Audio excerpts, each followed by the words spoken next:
ವ್ಯಾಪಿಸಲು ಮಹಾವೀರನ ಬಂಧನದ ಸುದ್ದಿಯು ಮಿಂಚಿನೊಲು ನಗರದಲ್ಲಿಯೇ ತಲುಪಿದರಲ್ಲಿಗೆ ಆ ಕೂಡಲೇ ವಿಜಯಮತ್ತ ಪ್ರಶಾಲ್ಚ ಹೆಸರಿನಿಬ್ಬರು ಪರಿವ್ರಾಜಿಕೆಯರು ಅವರಾದರೂ ಗುರುತಿಸಿ ಮಹಾವೀರನನು ನೋಯುತ್ತ ಬಹುವಾಗಿ ಆ ಮುನಿಗೊದಗಿದ ಸ್ಥಿತಿಗೆ ಇಂತೆಂದರ ಅರಸು ಭಟರಿಗೆ.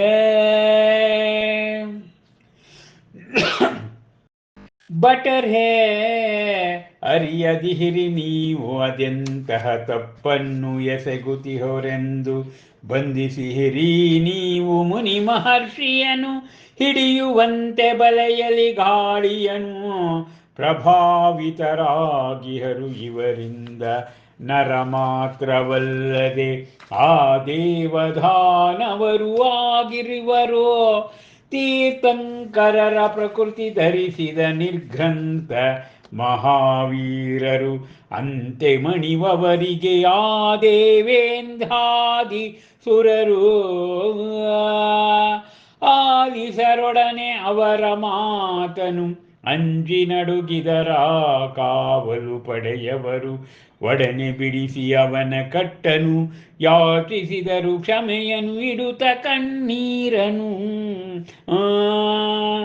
ಪ್ರಭುವೇ, ಶರಣಾದೆವು ನಾವು ನಿಮ್ಮಲ್ಲಿ ಕ್ಷಮೆಯ ಬೇಡುತ್ತಲಿ ಬಂಧಿಸಿದೆವು ನಾವು ನಿಮ್ಮನ್ನು ಅಜ್ಞಾನದ ಕಾರಣದಿ ಉಪಕರಿಸಿ ಸ್ವಾಮಿ ಕ್ಷಮೆ ಧೋರಿ.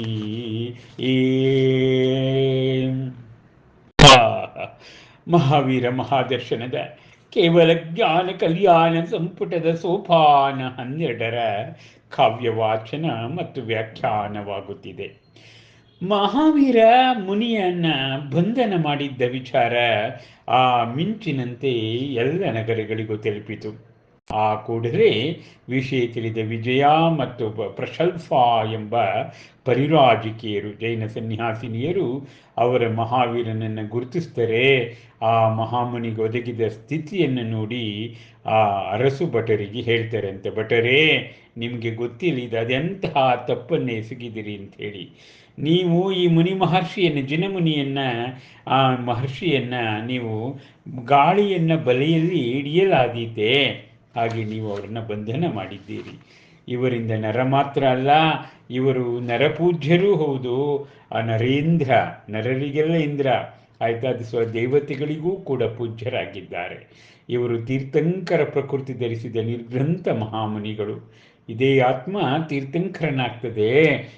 ದೇವೇಂದ್ರಾದಿ ಸುರರು ಇವರಿಗೆ ಗೌರವವನ್ನು ಕೊಡ್ತಾರೆ ಅಂತ ಹೇಳಿದಾಗ ಆ ಮಾತನ್ನು ಕೇಳಿ ಕಾವಲು ಪಡೆಯವರು ಎದುರುಕೊಳ್ತಾರಂತೆ.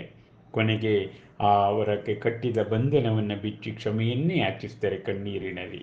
ಪ್ರಭೋ, ಶರಣಾಗಿದ್ದೇವೆ, ನಾವು ನಿಮ್ಮಲ್ಲಿ ಕ್ಷಮೆ ಬೇಡ್ತೀವಪ್ಪ, ನಮ್ಮ ಜ್ಞಾನದ ಕಾರಣದಿಂದ ನಾವು ಈ ರೀತಿ ಮಾಡಿಬಿಟ್ವಿ, ಕ್ಷಮೆ ಇರ್ರಿ ಅಂಥೇಳಿ ಆ ಮಹಾವೀರ ಮುನಿಯ ಬಳಿ ಕ್ಷಮೆಯನ್ನು ಯಾಚಿಸ್ತಾ ಇದ್ದಾರೆ. ಅಬ್ಬಾ, ಎಂತಹ ಕಾರುಣ್ಯ ರಸದ ಸಂಧಿ ಇದು!